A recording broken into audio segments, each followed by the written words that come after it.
नमस्कार विद्यार्थी मित्रांनो, आजच्या या व्हिडिओमध्ये मी आपल्यासाठी एक खूप महत्त्वाचा लॉ घेऊन आलेलो आहे, ज्याचं नाव आहे Newton's inverse square law.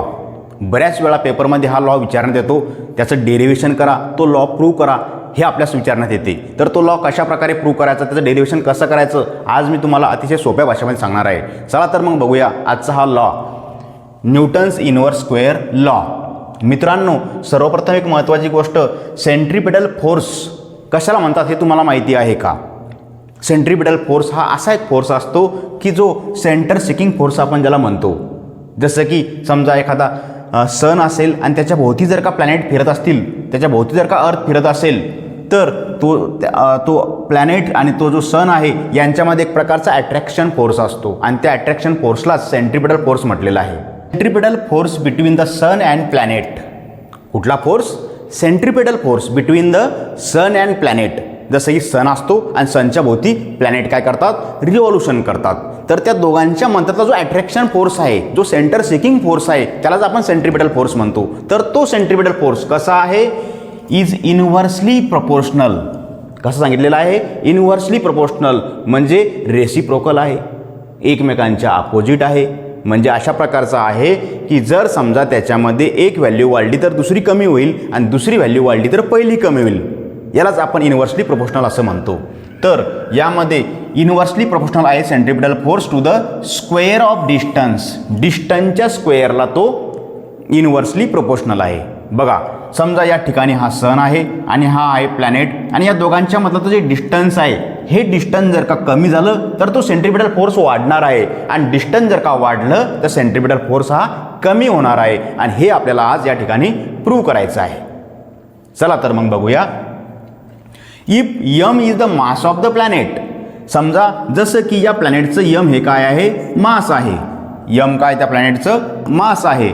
And V is the velocity of planet. आणि या प्लॅनेटची व्ही ही जी एक काय आहे? व्हेलॉसिटी आहे. म्हणजे व्हेलॉसिटी दाखवण्याचा तो एक मार्ग आहे, जसं की व्ही.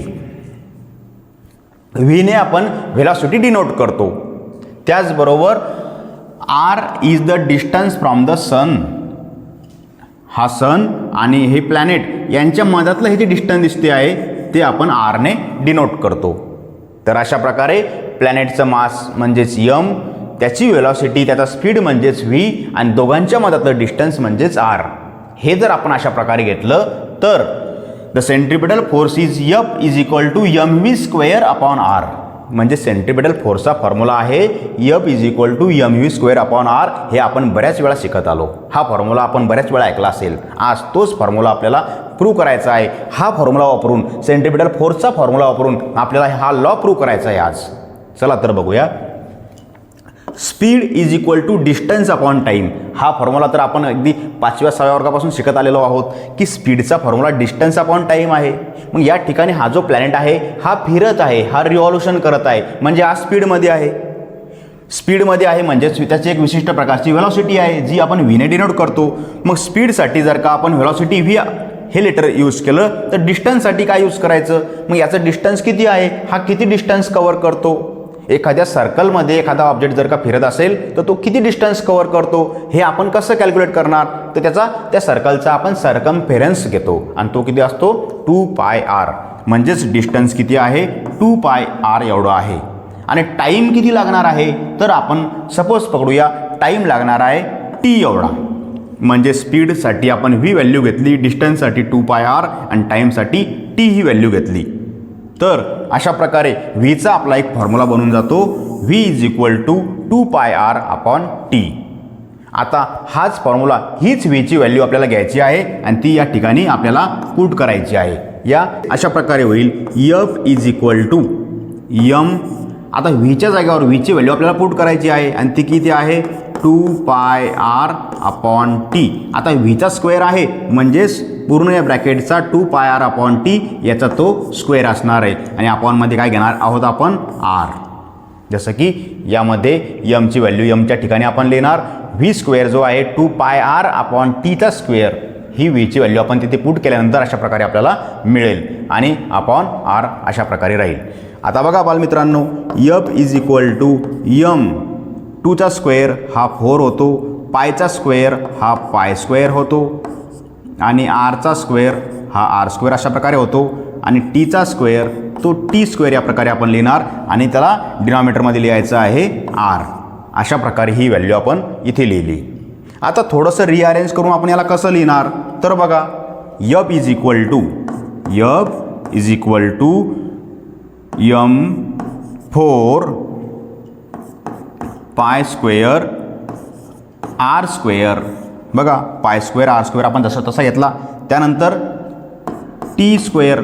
आता हा जो काही आर आहे थोडासा आपण याला रेसिप्रोकलमध्ये घेऊया आपल्या सोयीनुसार. बघा अशा प्रकारे 1/r. तर अशा प्रकारे लिहिल्यानंतर यातला हा आर स्क्वेअर आहे म्हणजे आर इंटू आर आहे आणि हा एक सिंगल आर आहे. यातील हा एक आर आणि यातला जो आर इंटू आर आहे त्यातील एक आर जर आपण कट केला तर या ठिकाणी फक्त राहणार आहे एक सिंगल आर. फक्त त्या ठिकाणी राहील हा आर स्क्वेअर निघून जाईल आणि फक्त काय राहील एक सिंगल आर. त्याला आपण अशा प्रकारे लिहू शकतो F is equal to 4m pi square r upon T square. अशा प्रकारे आपला फॉर्म्युला नंतर बनत जातो. अशा प्रकारची व्हॅल्यू आपली बनत जाते. आता याला आपण आर स्क्वेअरने मल्टिप्लाइंग अँड डिवायडिंग करायचं आहे. मल्टिप्लाइंग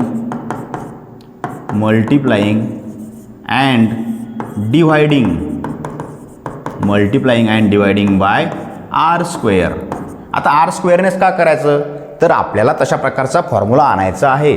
केपलरच्या लॉपर्यंत आपल्याला पोचायचं आहे आणि आपला जो काही लॉ आहे तो प्रूव्ह करायचा आहे.